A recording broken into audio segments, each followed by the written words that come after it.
Feminist इसलिए कहती हूँ because I believe in the feminist principles जो होते हैं ग्रास रूट मोबिलाइजेशन के, इंक्लूसिविटी के and encouraging people led climate action नहीं होता कि जो फ्रंट लाइन कम्युनिटी के लोग हैं, जो लोग असल में क्लाइमेट से इम्पैक्ट हो रहे हैं, उनकी आवाज़ को आगे लाना। उसके अलावा मैं जो हूँ हमने एक मूवमेंट बनाई थी, डॉक्टर इमरान भी उसका पार्ट है, इसका नाम है क्लाइमेट एक्शन पाकिस्तान। मैं उसकी को फाउंडर हूँ and apart from that I work at UNDP's GLOF 2 project. It is the Glacier Lake Outburst Flood Risk Reduction in Northern Pakistan। के नॉर्दर्न पाकिस्तान में जो ग्लेशियर मेल्ट हो रहे हैं उसकी वजह से बहुत सी लेक्स डेवलप हो रही हैं जो ओवरफ्लो हो सकती हैं या किसी भी वक्त फट सकती हैं, जिसकी वजह से फ्लैश फ्लड्स आते हैं और वो फ्लड्स जो हैं पूरी जो डाउन हिल वैलीज़ हैं उनको तबाह कर सकते हैं। तो ये एक UNDP और मिनिस्ट्री ऑफ क्लाइमेट चेंज का एक प्रोजेक्ट है, तो उसमें I work as advocacy and reporting coordinator. Thank you. Assalamu alaikum ji. Thank you very much. I'd like to thank WWF for giving me this platform to have an interesting discussion right at the right time when COP is happening. थोड़ा सा मैं अपना बता देती हूँ। मेरा नाम कशमाला काका खेल है। I've been working in the climate change sector for the last 10 years. When I started off, it was all about problems, and I realized that if there's a way to tackle it, the solution space is where the money is. Although it's finite, but money is where the solutions will be designed. So I started looking at the finance angle of it, and I've started looking at the policy on climate finance internationally. I work very closely with the Foreign Office on developing Pakistan's position on climate finance. For the last 5 years, I've been advisor to the government of Pakistan on the Green Climate Fund. Then I also work closely with other departments to actually design projects which you can then access money through from international funds. We'll discuss as we go along the conversation to see where the opportunities are. Thank you. Thank you. Good morning, everybody. And I really apologize, I don't speak Urdu, so I will just be one language.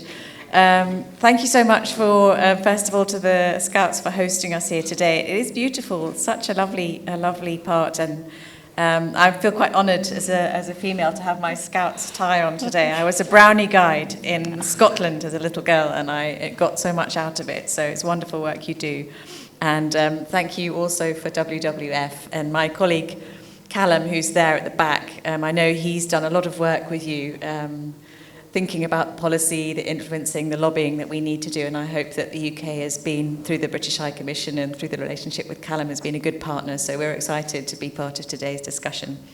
For myself, my name's Annabelle Gerry, and I'm the UK's Development Director at the British High Commission. I was the head here of the UK's Department for International Development, DFID, which some of you might have heard of, and then it's merged now with the former Foreign Office. So that's my job. I'm in charge of the UK's development work here.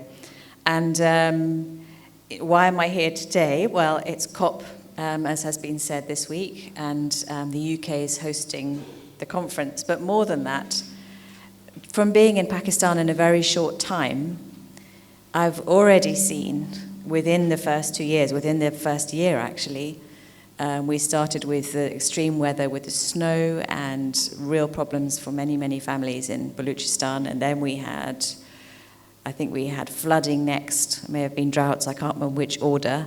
And that was affecting the Punjab, the Sindh areas. Many thousands of people were badly affected. And I've had the privilege to travel around the country, and you can see as a visitor just the fragility of the northern areas, and yet the whole country is reliant on the water coming down from there. So you can't be in Pakistan and not think that climate change is something very important for the whole country. And this week, this is the largest conference that the UK has ever hosted. In the UK, we've had more than 120 world leaders. Most of them have gone home again now. They finished the leaders, and there's been more than 25,000 people there. And it's been really important for us to have not just the people from government, but from civil society, and also many young people, and that's been important for the conference. So That's where we are. It's an absolutely critical time, and as we see it, tackling this problem, it's not just a matter for people like me, older people who are in governments. We need older people, we need young people, especially the voices of young people, actually, the next generation. We need civil society putting the pressure,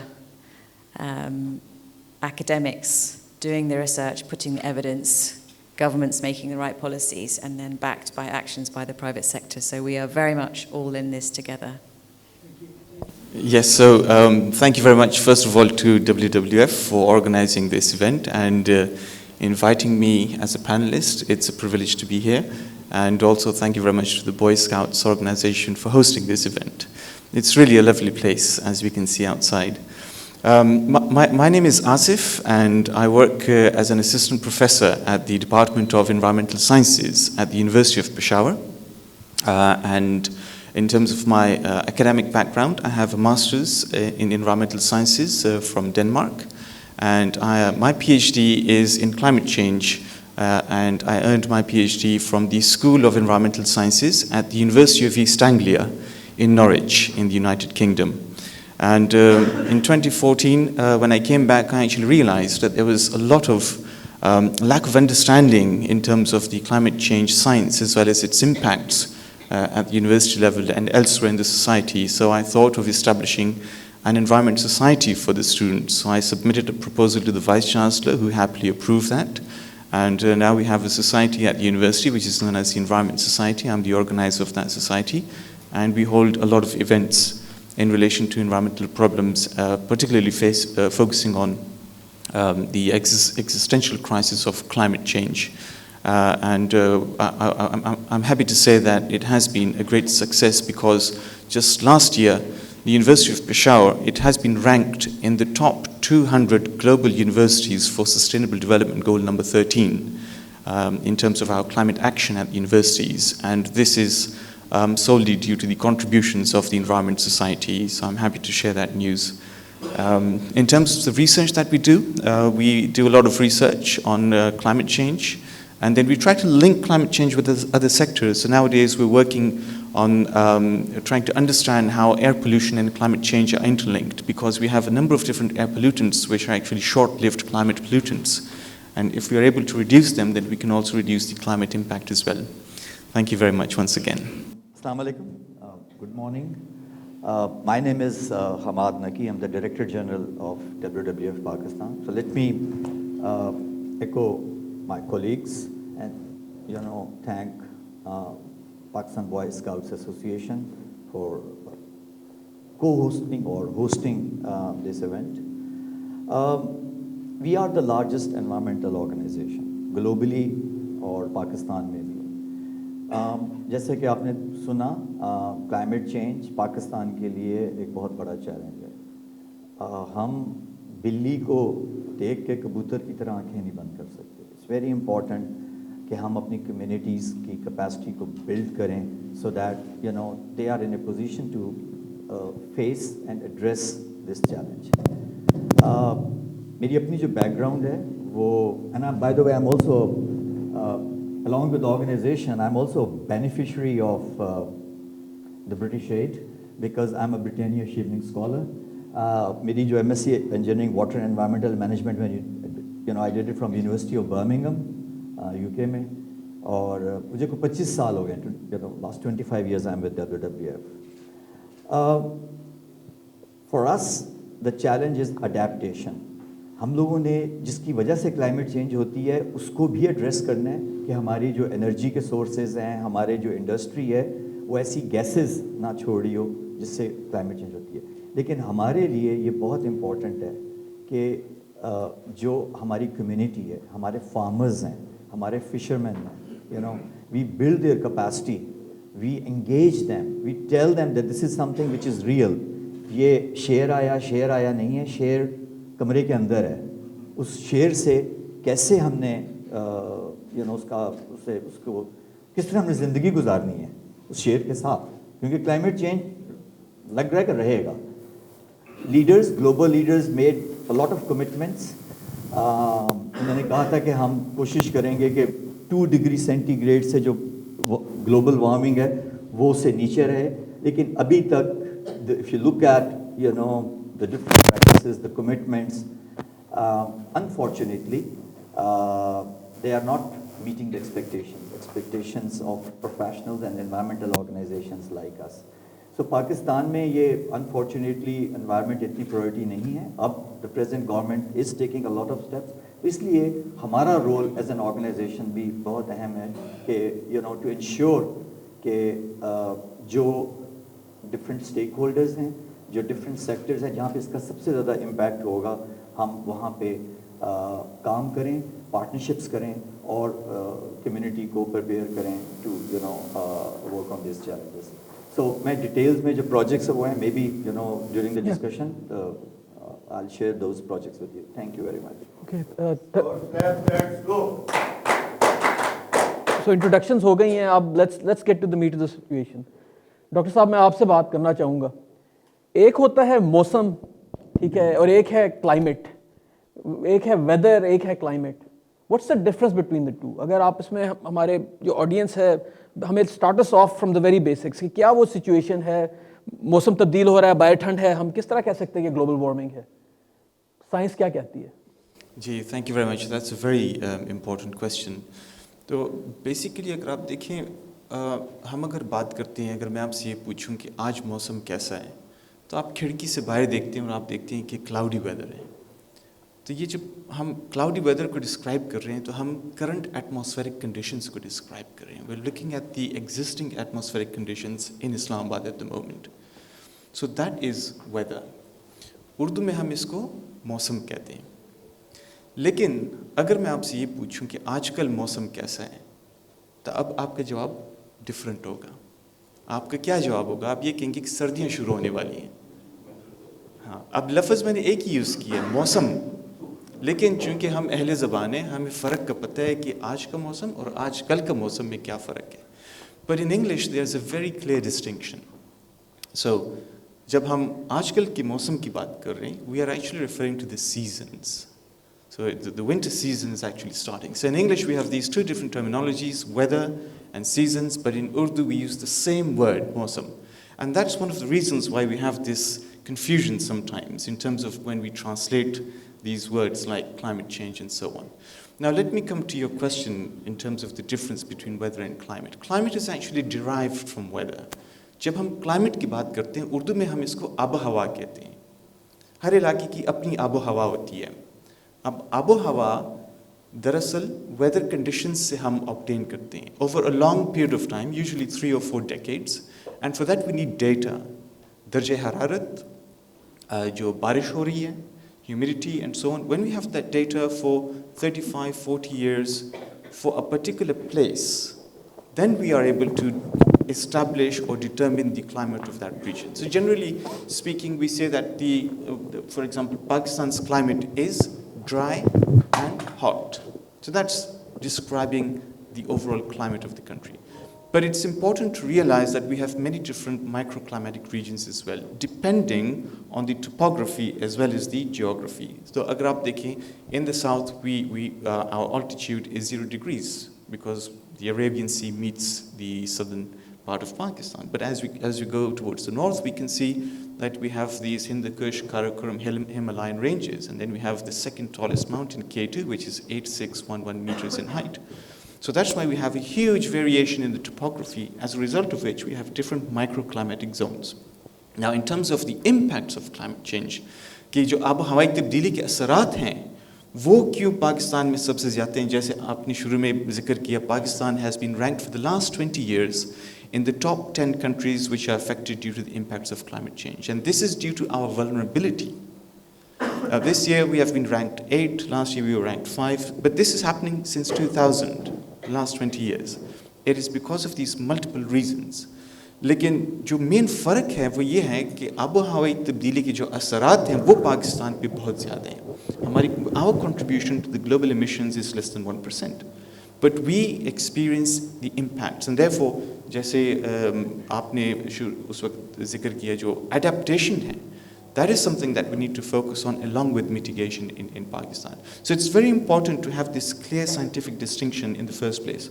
And through this platform, I would really like to also extend my suggestion that we, properly understand and translate these terminologies in Urdu so that we don't have any confusion. हम मौसमियाती तब्दीली की बात करते हैं.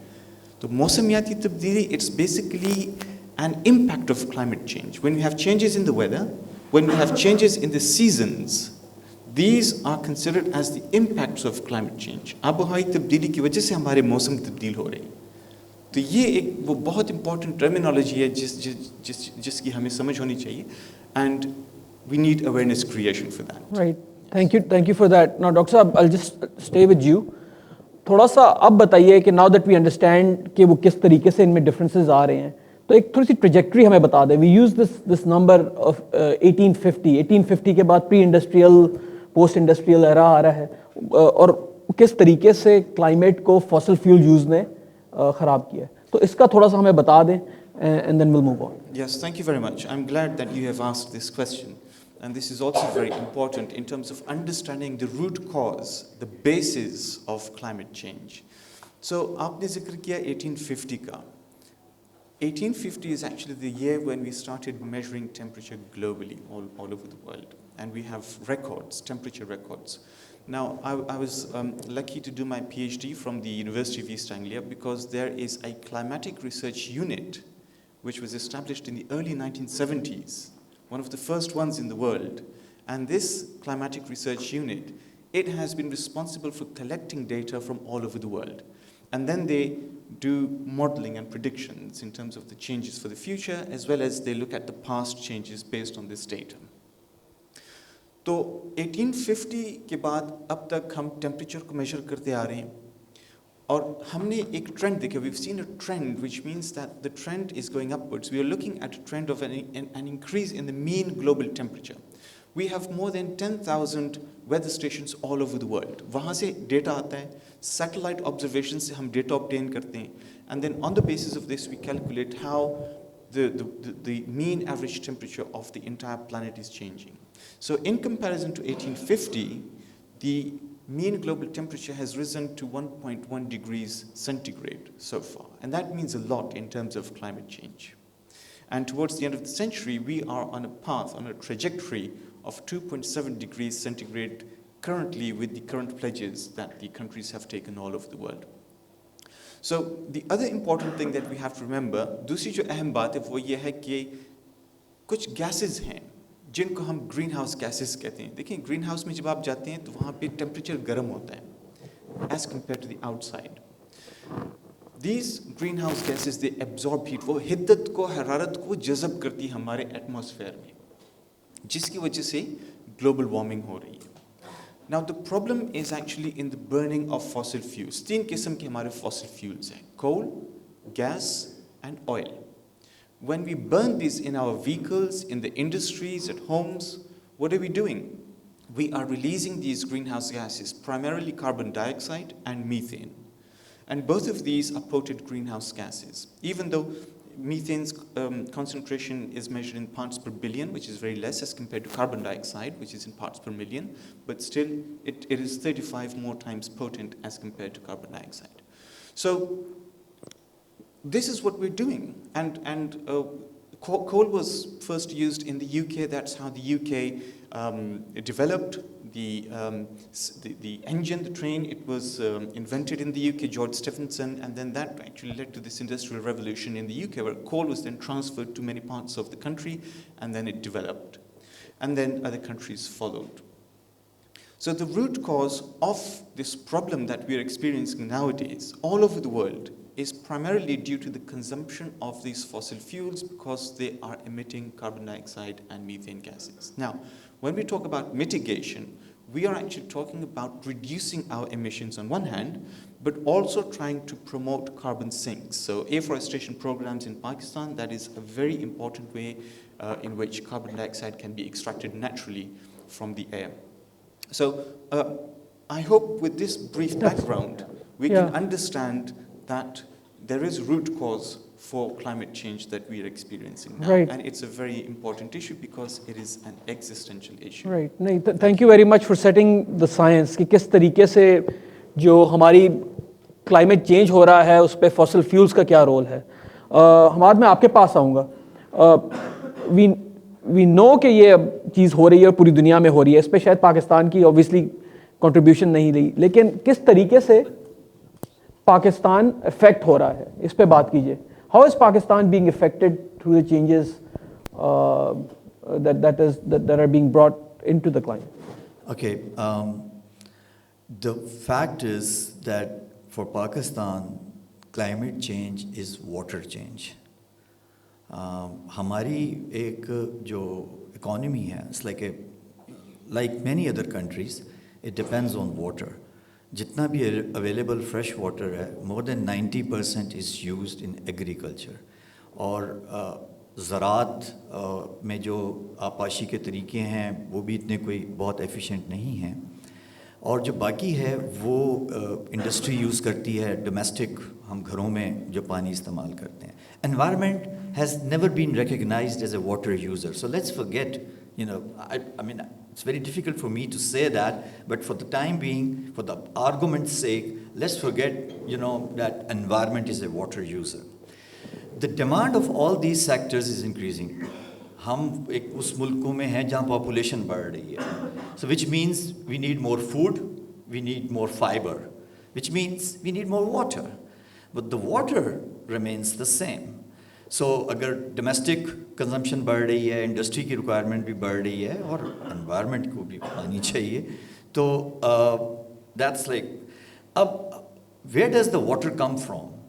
तकरीबन आधे से ज़्यादा पानी हमारे जो स्नो एंड ग्लेशियर्स जो हमारे नॉर्थ में हैं उससे आता है। वो जो पोल्स के बाद थर्ड लार्जेस्ट रिजर्वॉयर है वो इस एरिया में है, जिसको हम HKH या कहते हैं।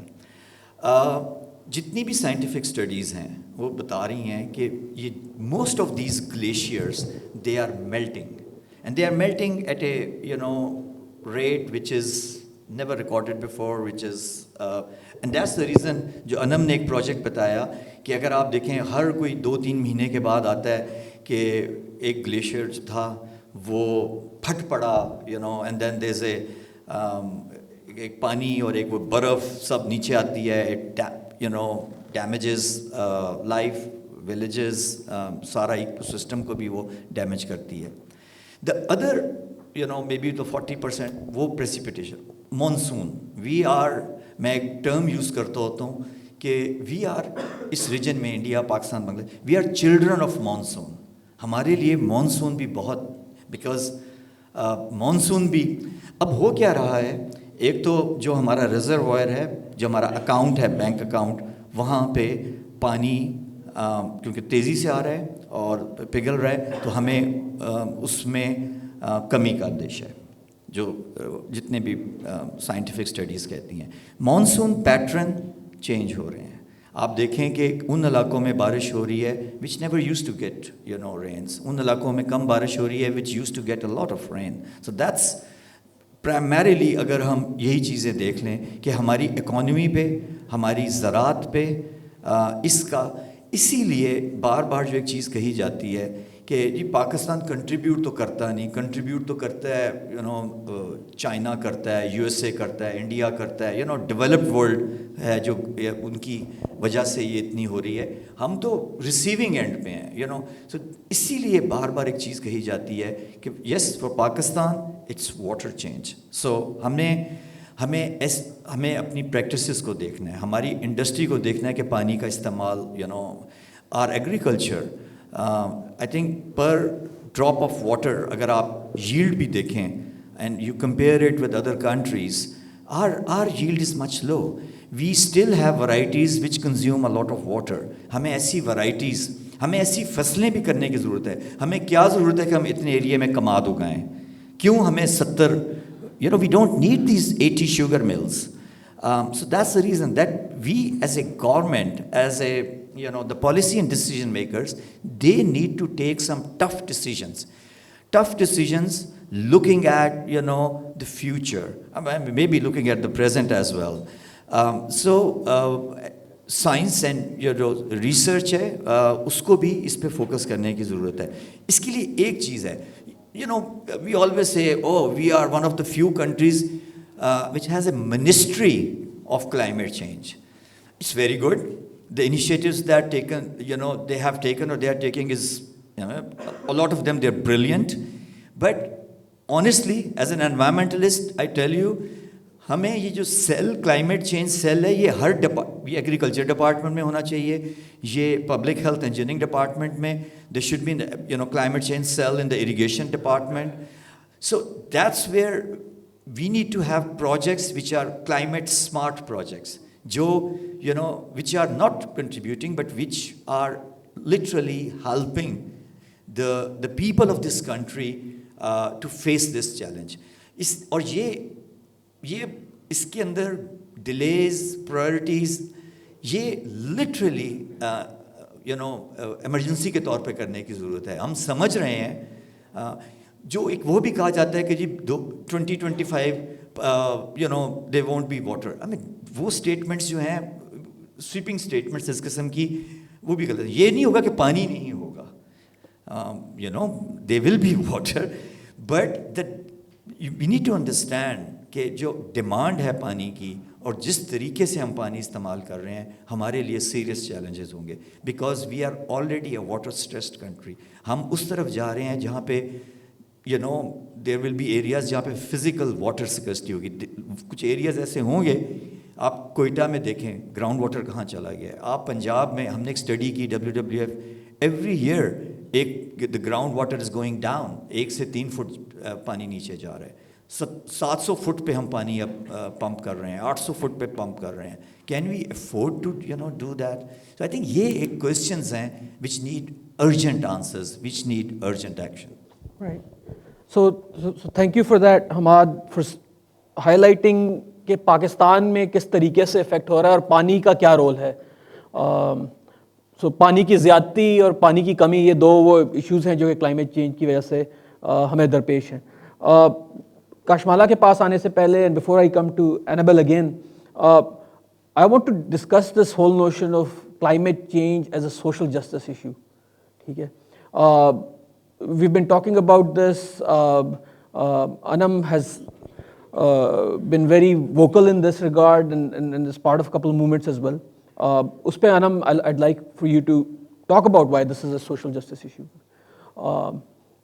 But before you do that, highlight. I know you were in Chitral recently, and you're working directly in the field when it comes to the glacial lake outburst floods. तो हमें अपने इस प्रोजेक्ट के बारे में थोड़ा सा बताइए और ये बताइए कि क्या जो इनिशिएटिव्स लिए जा रहे हैं UNDP के थ्रू, गवर्नमेंट ऑफ पाकिस्तान के थ्रू, क्या वो कम्युनिटीज़ को हेल्प कर रहे हैं. ये पहला question, and then will come to the social justice. Thank you. थोड़ा सा मैं आपको अपने प्रोजेक्ट के बारे में, जैसे डॉक्टर इमरान ने कहा, बताती हूँ कि जिस तरह मैंने पहले भी बताया कि हमारे जो ग्लेशियर्स हैं नॉर्दर्न पाकिस्तान में, जो KP में और GB में आते हैं, वो बहुत अलार्मिंग रेट से मेल्ट कर रहे हैं. कि उनका जो, और वो क्या करेंगे, जब वो मेल्ट होते हैं तो उनके अंदर लेक्स बन जाती हैं, वो पानी जमा हो जाता है, या वो किसी तरीके वजह से वो लेक्स फट सकती हैं, या वो पानी इतना ज़्यादा होता है कि वो ओवरफ्लो हो जाती हैं और वो नीचे आके जो पूरे वैलीज़ वहाँ पे हैं उनको तबाह कर सकती हैं. तो अब हम एज एन ऑर्गेनाइजेशन या कोई भी, हम एक मुल्क, हम जिस तरह पहले भी बात यहाँ पे हुई कि we can not stop climate change, कि पाकिस्तान अगर हम देखें तो वी प्रोड्यूस, जो कार्बन से क्लाइमेट चेंज होता है, हम 0.1% पूरी दुनिया का जो क्लाइमेट, जो कार्बन है, उससे कम बनाते हैं. हम पूरे मुल्क में दरख्त लगा लें, हमारा नेगेटिव कार्बन हो जाए, बट हम उसको वर्ल्ड लीडर्स और सब मिल के अगर ना है तो हम उसको नहीं रोक सकते. तो हम क्या करते हैं कि हम जो कम्युनिटीज़ हैं उनको कहते हैं कि हम अडेप्ट करें, कि हमें पता है कि मौसम बदल रहा है, इससे बहुत डिस्ट्रक्शन हो रही है, पर हम इस तरह की चीज़ें करें कि हम उस डिस्ट्रक्शन को रोक सकें, हम लाइफ लॉस रोक सकें, कि इंफ्रास्ट्रक्चर लॉस है वो कम से कम हो. ये तो है कि हम उस सैलाब को नहीं रोक पा रहे, पर हम उसका जो नेगेटिव इम्पैक्ट है वो हम कम करें. तो उसमें what the project is doing, सबसे पहले तो we go to communities and tell them what climate change is, क्या हो रहा है. और हमें उनको बताने का इतना नहीं पड़ता, क्योंकि since they live there, most of the people in Pakistan में डायरेक्टली और indirectly more than 60% of the population depends on the environment and water and agriculture for their survival, for their source of livelihood. So they understand it so much better than us, जो हम बड़े शहरों में इस्लामाबाद में या पिंडी में रह रहे हैं. वो लोग जो उस ज़मीन के साथ काम करते हैं, जो उस मौसम पे जो उनकी लाइवलीहुड डिपेंड करती है, दे understand it so much better than अस. पर हम उनको क्या करें कि हम उनके कुछ इंफ्रास्ट्रक्चर्स बनाते हैं जिसकी वजह से जब अगर सैलाब आता है तो हमें पता है उसने किस नाले से आना है. तो हम वहाँ पे ऐसी वॉल्स बना रहे हैं कि उस नाले का डैमेज कम हो. हम वहाँ पे उनको फ्लड प्रोटेक्शन वॉल्स बनाते हैं. हम उनके जो पुराने जो उनके इरिगेशन चैनल्स तबाह हो गए थे उनको सही कर रहे हैं. हमने एक सेफ़ हेवन्स बनाए हैं कि अगर उनको पता चले कि सैलाब आ रहा है तो ऐसी जगह हो जहाँ पे वो चले जाएं कुछ दिनों के लिए, ताकि लाइफ लॉस ना हो. तो इस टाइप की हम चीज़ें कर रहे हैं. बट मसला ये है कि हमें पता है कि तबाही तो होनी है, तो अपनी जान कैसे बचाएं.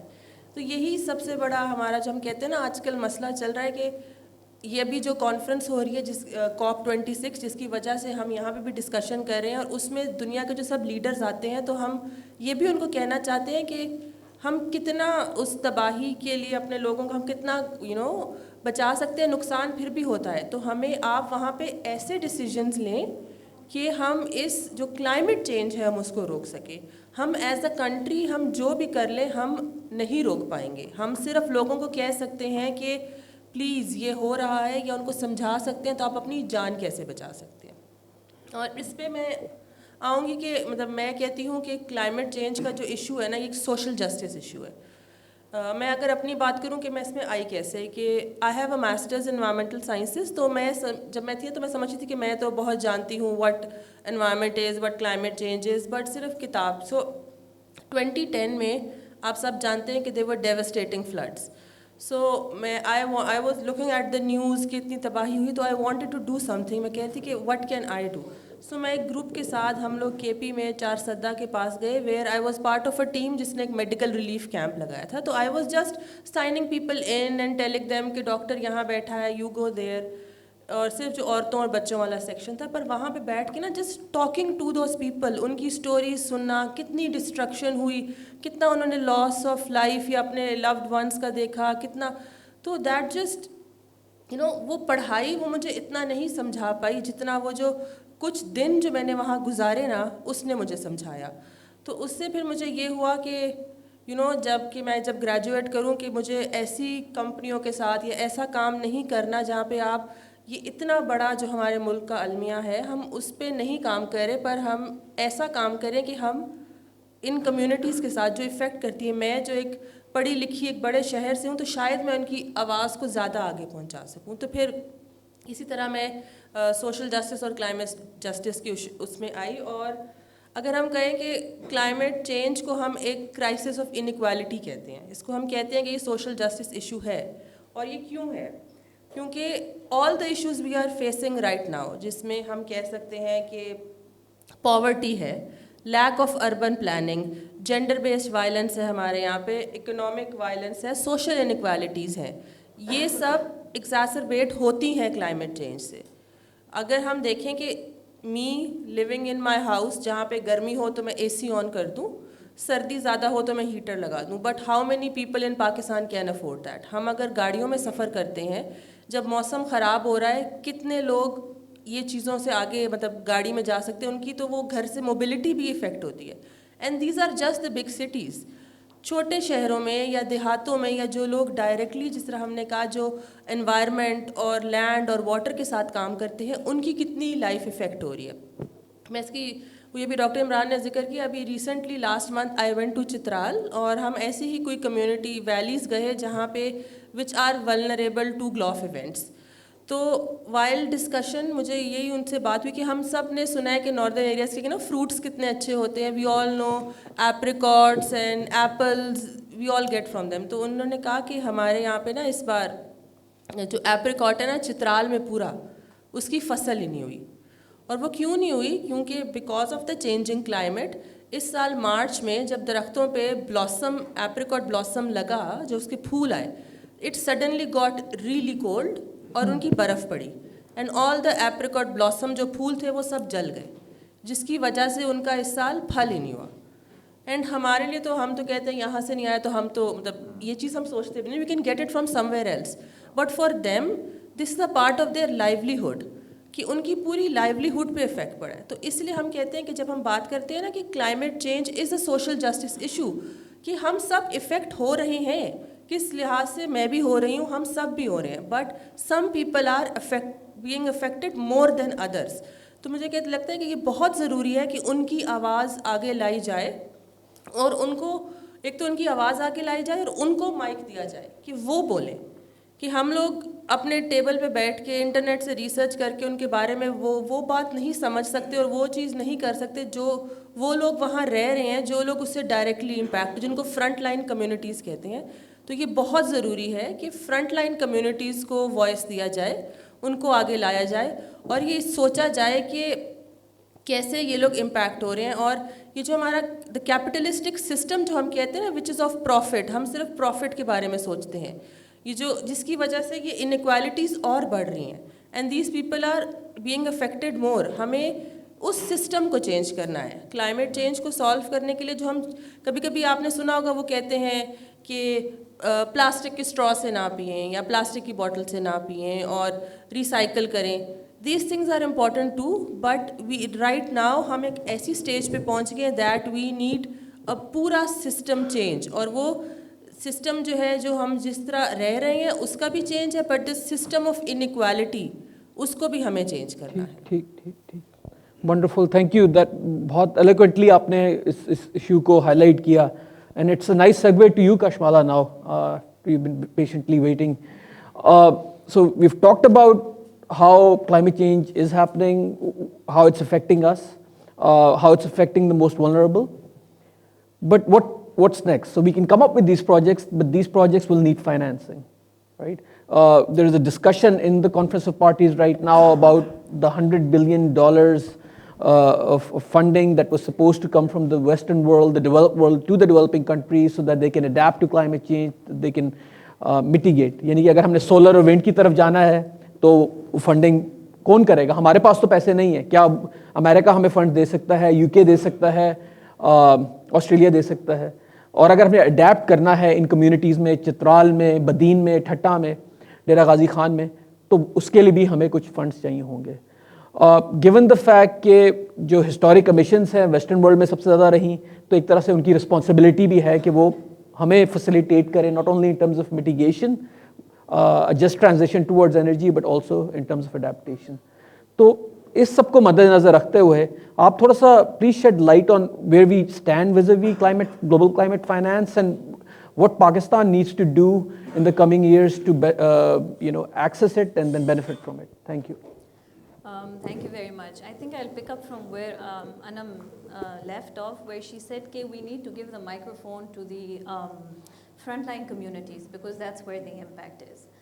Not only do we need to give them the microphone, but we also need to find the finances so that whatever problems that they're facing, that we're able to design solutions ताकि उनके जो मसले हैं वो हल हो सके.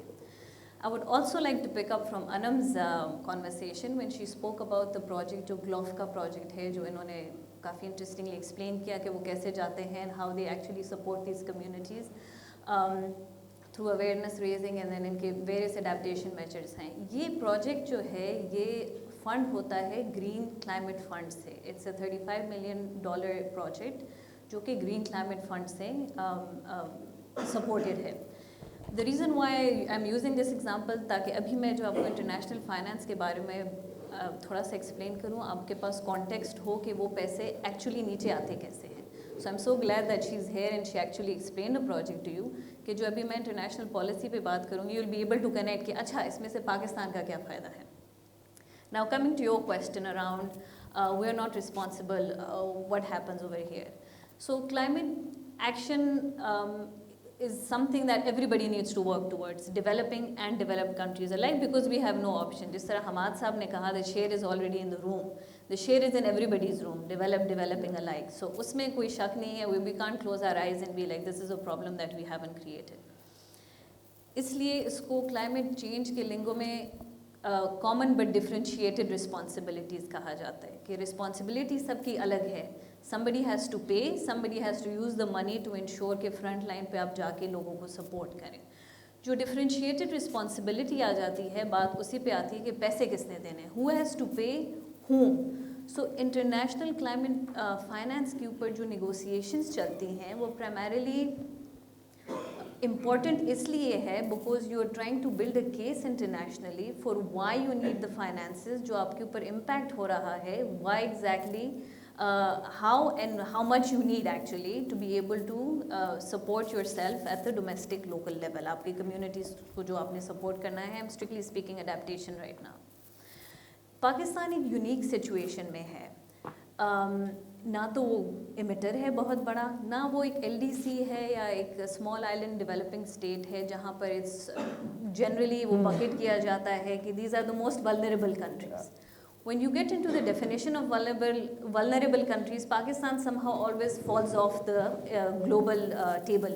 They always start focusing on the LDCs because जितना impact पाकिस्तान के ऊपर है उतना ही औरों में है, but थोड़ा सा शायद हमारी capacity capability में फ़र्क है. जहाँ पर ठीक है बड़े फ्लड्स आते हैं, 2010 वाला फ्लड आया when we needed international support, but छोटे मोटे जो हमारे adaptation related issues होते हैं हम manage कर लेते हैं कैसे, जैसे तैसे, उधर से पैसे उधर से, क्योंकि हमें करना होता है.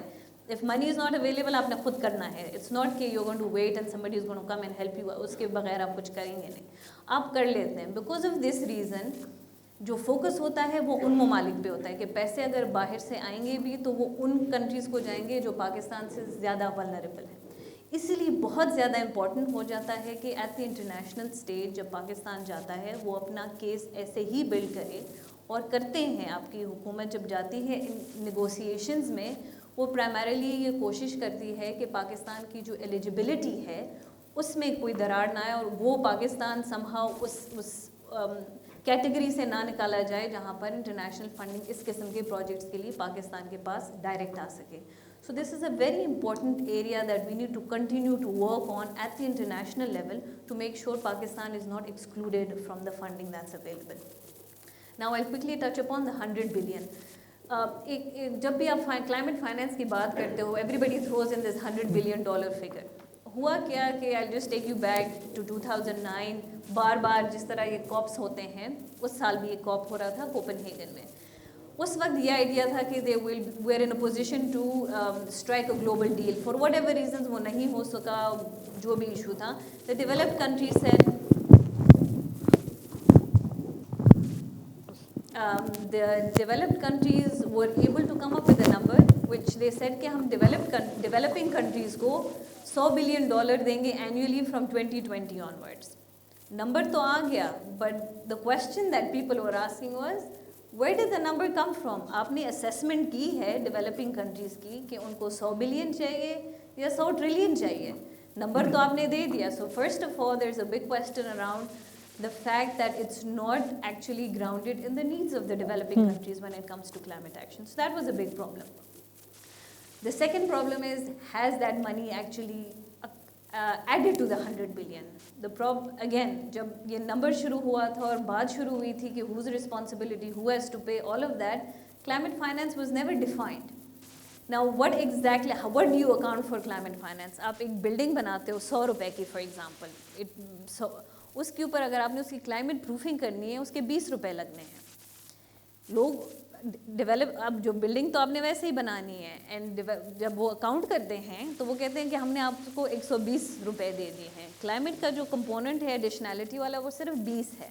Different countries will add this differently and therefore the number will always be different. So accounting में एक बहुत बड़ा मसला है internationally around what actually constitutes climate finance. दूसरी बात आती है कि इज़ दिस पब्लिक फाइनेंस और प्राइवेट फाइनेंस? क्या ये एक्चुअल जो रिस्पॉन्सिबिलिटी है वो इंटरनेशनल डेवलप्ड कंट्रीज़ की है, वो रिस्पॉन्सिबिलिटी अपने प्राइवेट सेक्टर पे डाल देते हैं. तो वो कहते हैं कि यार 100 बिलियन हम भी देंगे वो भी देंगे. So it's a private and वो भी क्लियर नहीं है. प्राइवेट सेक्टर के ऊपर तो कोई रिस्पॉन्सिबिलिटी नहीं है, वो देना चाहते हैं दें क्योंकि उनको तो प्रॉफिट मैक्सिमाइजेशन के लेंस से चीज़ों को देखते हैं. And then the third element is कि उसका financial instrument क्या है? Is it a grant? Is it a loan? Is it an equity? Is it a guarantee? What exactly are you entering into? Because if a climate finance is a loan, which means if money is coming from developed country to a developing country, ultimately आपने loan के तौर पे वो पैसे वापस देने हैं. What happened to CBDR? Where is the common but differentiated responsibility?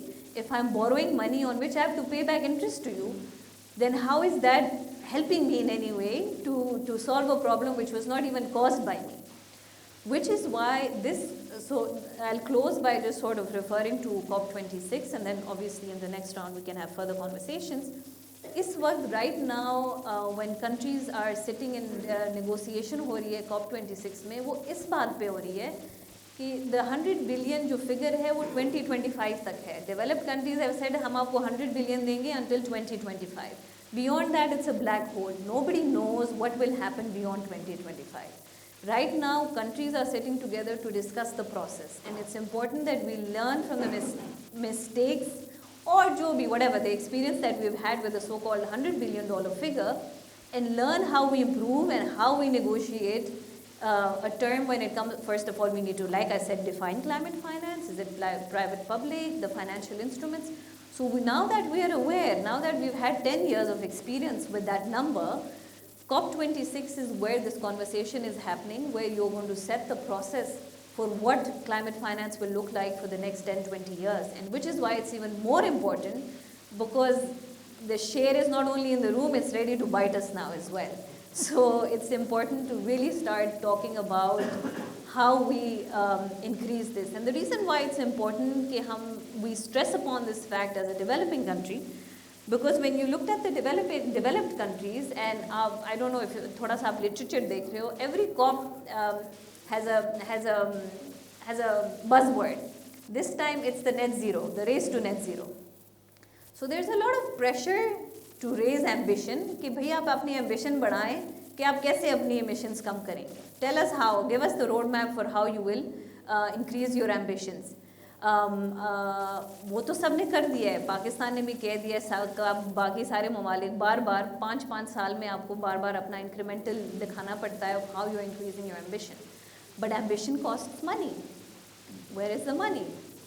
That's exactly where when we talk about climate change, जितना ज़रूरी है कि हम ground पे project solutions के बारे में बात करें, equally our eye should be on where the money will have to come from. Thank you. Right. Thank you for that, Kashmala. And you're going to Glasgow next week, I understand. Most probably, but right. I'm happy to sit this one out. Okay. Okay. So, just as a follow-up, I mean, whether you make it there or not, I mean, are you hopeful that this issue vis-a-vis climate finance and all the intricacies that you've just detailed, इसके अंदर कोई खातर ख्वाह हम लोग बेहतरी ला सकेंगे? I mean, do you have any hope for the next 5 years when it comes to climate finance on a personal level? Yeah, absolutely. So when I started working in climate change back in 2008-9, 1 in 10 people in the room would know about climate change. Now 9 in 10 people in the room know about climate change, and they know the impacts. And I'm talking about Pakistan. I'm talking about family people. They'd be like, what are you working? What is climate change? Kya kaam kar rahi ho? What is that? Now the conversation has changed because the writing is on the wall. When governments move, when there is public pressure, when there is public scrutiny. So for example, I was looking at the statistics by BBC, right before the COP. They said that the poll was conducted in 31 countries, and they surveyed 30,000 people, in which 61% of the people said that it is the responsibility of the governments to actually do something about climate change. So I am hopeful, because I can see the public pressure and government's work, जो government का agenda होता है, you can see developing countries alike, climate change has become one of the core agenda items for all governments. Pakistan, fine, it's this government, but it's also the need of the hour as well, because it's reality, you have to deal with it. COVID is exactly what's happening around as well. So I'm hopeful from the point of view of the fact that the public will now need governments to act. It's not just a few experts and a few people. It's not just the scientists now. It's actually out in the open, and the pressure is now also coming from the public. Progress will be slow. Progress will not be 100%, but at least that's the direction that we've started taking, which we need to continue to move towards. Thank you for that. Thank you for that. And again, that's a nice segue to you, Annabelle. Finally, climate change is not only on the agenda for Pakistan, it's also on the agenda for the UK. True. Right? Organizing the conference there and the statements that are coming out of the leadership are a testament to that, as well as some of the recent initiatives. Some of them were announced yesterday. So as I was discussing this with Callum and even with you, I wanted to understand how the FCDO, as your organization, it perceives the issue of climate change and how it perceives it over the next 10 years. That's one, and then perhaps you can link it to the initiatives that have just been highlighted. Sure, thank you. So, I mean, as all the speakers are saying, and as I said at the outset, this is an issue that affects all of us. And I mean, on the financing, before I get into the UK here, I think what's interesting is there's one discussion about what does government pay for in, like, developed countries and developing countries. And there's another discussion which will come, which is about what do citizens pay as well. And I mean, that's very interesting in the UK. Just before COP started, that's really, now people are beginning to think at a very personal level in their own household, how do they heat their home? What are the costs of that? They're looking to governments, will there be incentives for them to change that? So these things, these questions, the more awareness there is, they come closer and closer to home. And there's costs on the individual too, which is also another reason why collective action now to minimize those costs and collective investment in science and all these things is really, really important. But coming back to Pakistan, so the FCDO, we have worked around the issues of climate for a long time, but not on them. And I think that's something we can now look back on and say was an error. So if you go back to the 2010 floods here, and very serious damage was done, the UK made a massive investment, humanitarian investment in reconstruction, rebuilding, supporting families whose lives and livelihoods had been shattered. And every year we have done significant humanitarian response. And in almost all cases, it's to do with the climate and climatic shocks. You talked about GLOF, the glacial outflow. That's another area that we've worked on to help communities cope, for the last 10 years and done a lot of investment. But we started to scratch our heads a few years ago, and we realized actually this is the wrong way to be responding to the symptoms rather than to be thinking about the causes and the policies. So I'm glad to say that having realized this rather late, we now have an ambition as the UK to very much increase the amount of work and change the type of work that we're doing now in Pakistan on climate. So as we look forward, we just announced actually yesterday, so two things which very much relate to what's been talked about here this morning, which are just with projects, so still in the traditional development space. So one is on climate resilience for communities, but very much moving out of the humanitarian response and much more into proactively how can communities make better choices and manage better the effects as well as mitigate. And then the other one, which is interesting, that's come up today is around water, where the challenge of water governance, because as you were saying, there are all sorts of challenges with water. There is a lot of water in the country, but how is it used? How is it managed? Who pays for it? What's the accountability for all of that? Agriculture always comes up as being highly inefficient. Water's not used in an efficient way, a productive way, a fair way. So this is an area which the UK would like to partner with Pakistan on, and it will be quite difficult. But anyway, we want to try. So these were the two projects that were announced yesterday. So the UK will be spending over £55 million on those two different projects, which is good. But the other things as well, which the UK is looking at much more, is as well as the research, I was saying to colleagues before the start, how can we partner our researchers in the UK with researchers here? So there's a very interesting piece of work with the UK Met Office and one of the universities in Scotland, the University of Aberdeen, with academics here looking at sea level rising. What can we understand, bringing the knowledge and the data from Pakistan and internationally? So what are our research partnerships? How can those help Pakistan plan for the future? Technical areas, valuing nature. This is something the UK has done called natural capital accounting. How can a country value its natural assets? Doesn't cost the UK very much, but we, as the British High Commission, linking up those in the UK system who's been involved in doing that in the UK with officials here. How can they value nature? Policies is another area. I'm very excited about this. We have a really nice partnership in Punjab where they're looking at tagging spending on climate in the budget in Punjab. That's obviously a very massive province, very important. And once you start to notice what you're spending, then you can track it, then you can push to increase the spending, seek accountability for doing something with the results there. Looking at taxation, how does taxation incentivize or not decisions by individuals, by businesses that will have a positive or less positive impact on the climate. So all of these things we're looking at now.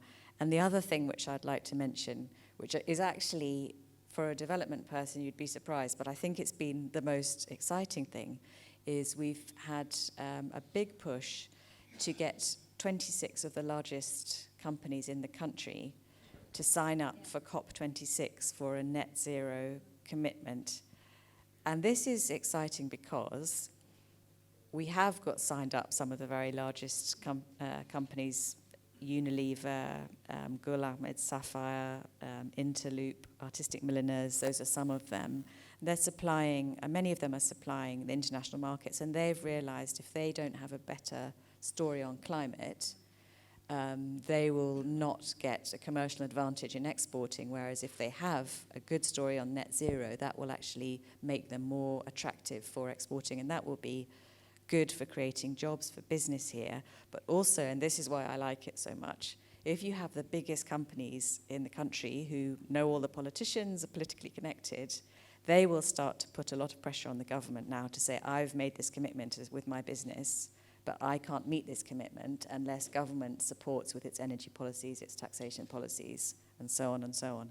So I think this could be really exciting. And we've seen, some fantastic innovation as well, which I think is also exciting, that sometimes we can look around, we can see, pollution from sort of rubbish everywhere, people continuing to use plastics, things like that. But when you start to see some of the innovations that business is doing here, there can be some real leadership. So I think we can look to the private sector as well. So coming back to the previous thing on financing, yes, you're absolutely right. And the UK has increased its commitment globally on climate finance quite a bit. And we're still pressing, as the COP president, all of the other countries to increase their financing. And at the moment, it looks like they would reach the target not till 2023, which is glass half full. You would say that's positive to reach the target. Glass half empty, you would say you would like to reach it sooner. And you're absolutely right of what happens afterwards. But it's not just about, it cannot just be about government. So I think all of the things we can do here, whether you're in civil society or whether you're representing another government, to get the private sector on board and to have the government of Pakistan making good policies, the more difference we will make. So there's that, how do we get everyone to take responsibility and step up? Wonderful. So this is good. And I guess scaling up will be important moving forward. And here, interaction between donor agencies and the government is important, the private sector entities, you highlighted that. But I was just thinking that, the UK is giving us some support, and then there's been some news that Germany is doing something similar.